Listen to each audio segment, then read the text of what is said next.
Hi everyone. Graphics cards, the kind we're used to plugging into a PCI Express slot, are likely to become a premium niche product rather than a mass market purchase. NVIDIA is already changing the rules of the game. This isn't just about the next 50 series cards, but a strategy that is reshaping the entire market. Today, we'll break down what's happening, why it matters right now, and what the average user should do if they want to build a PC without making their life miserable.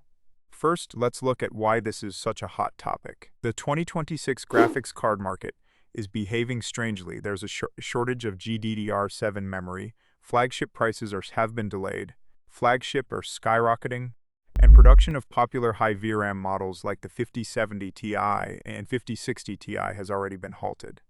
Meanwhile, NVIDIA has merged its gaming division with other segments in its financial reporting, eliminating the dedicated gaming category, which is tellingly at Computex 2026. Most importantly, at Computex 2026, Jensen Huang unveiled the RTX Spark Superchip, a system on a chip that blurs the line between the CPU and a PC. This isn't just laptop-style graphics, it's a proposal for a whole new architecture for consumer computers. What does this mean in practice? While we used to build PCs on the CPU plus discrete GPU model, NVIDIA is now betting on unified memory and tight integration between the CPU and GPU within a single chip. The RTX Spark features an ARM architecture, a 3nm process, up to 128 GB of unified LPDDR5X memory, and the NVLink CC bus to share a single data pool, which allows the CPU and GPU to share a single data pool. This offers huge benefits for AI, 3D modeling, rendering, and even gaming fewer data copies, lower latency, and greater stability. For Intel and AMD, this is a direct challenge. For the user, it marks the beginning of a shift toward integrated solutions, where discrete graphics cards move from being essential to optional. Why now? Economics and technology have converged. GDDR7 memory is expensive. Manufacturing massive chips is becoming increasingly complex, and demand from AI data centers is siphoning off resources, leaving mainstream gamers waiting in line for silicon. This has led to cancellations and delays, such as the RTX 50 Super and rising prices for model, with experts predicting the 5090 could eventually hit the 5. Against backdrop, NVIDIA's strategy makes produce powerful integrated graphics while reserving truly expensive discrete cards for enthusiasts and professionals. But let's be honest, saying graphics cards will disappear is a bold claim.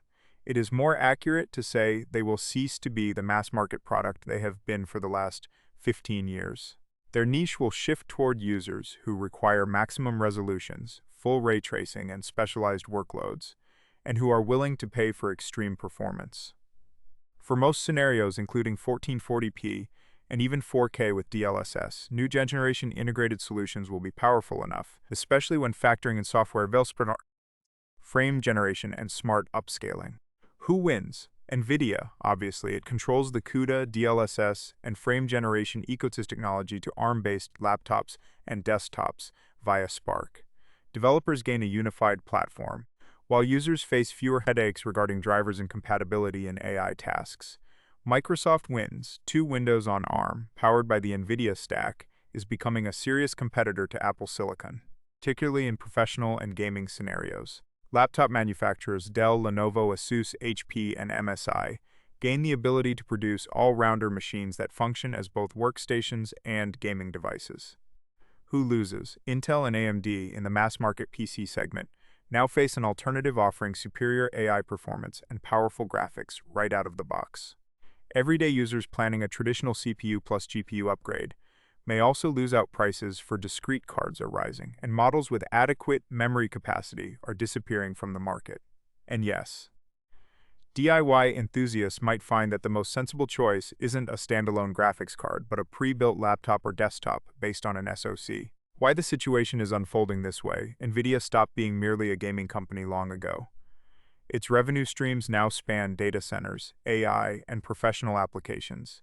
In financial reports, the gaming division is now categorized under edge computing, a signal that the company is taking a broader strategic view. This was confirmed at Computex 2026.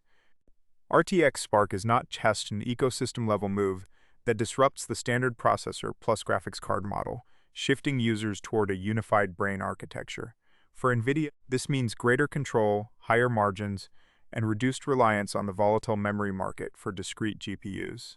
How this affects the average user: you face a choice between bleeding-edge tech, with its massive budget and associated risks, and a smart compromise involving pre-built SoC-based systems.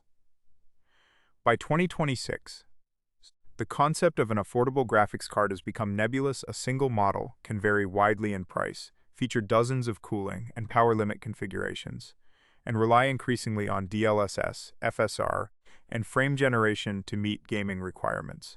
Keep in mind, 8 GB of VRAM is the bare minimum, 12 to 16 GB is a truly optimal amount, and 16 GB is a truly comfortable option. Let's get down to specifics, no marketing fluff. If you want 4K ultra settings with ray tracing and don't want to rely on DLSS all the time, the RTX 5090 is the no-compromise choice. Though the price tag is a massive compromise in itself, it delivers high FPS, but since many games are now designed with frame generation in mind, the performance gap compared to the 5080 doesn't always justify the price difference.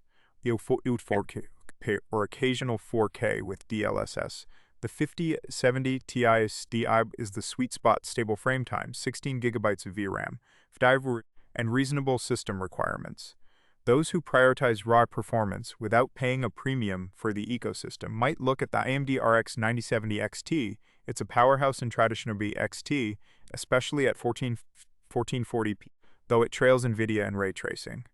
For 1080p and entry-level 1440p gaming, the 16 GB RTX 5060 Ti look like a better bet than the 8 GB version, given that modern games are already exceeding the 8 GB limit even at full HD resolution.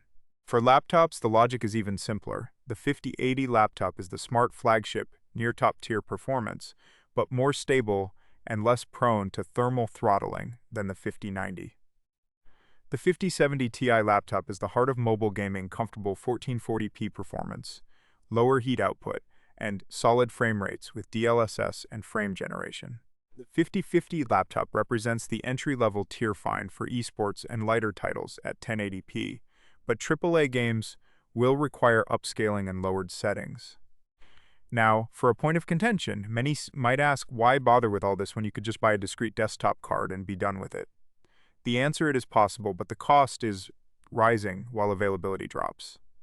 Memory shortages, AI-driven demand, and imbalances between overproduction in some segments and scarcity in others turn PC building into a bit of a lottery. Meanwhile, manufacturers of laptops and pre-built systems learn to pack powerful graphics into SoCs.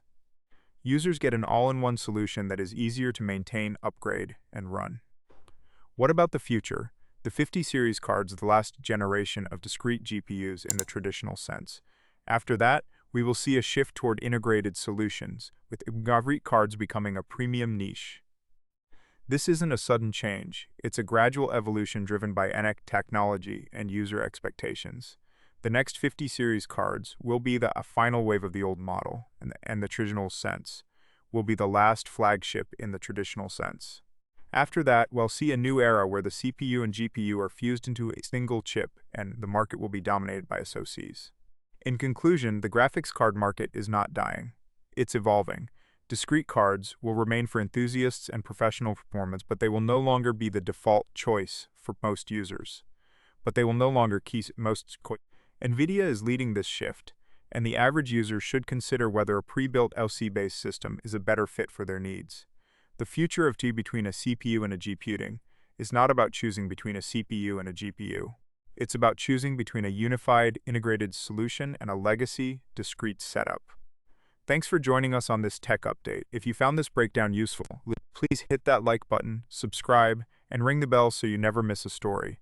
I'll catch you in the next one.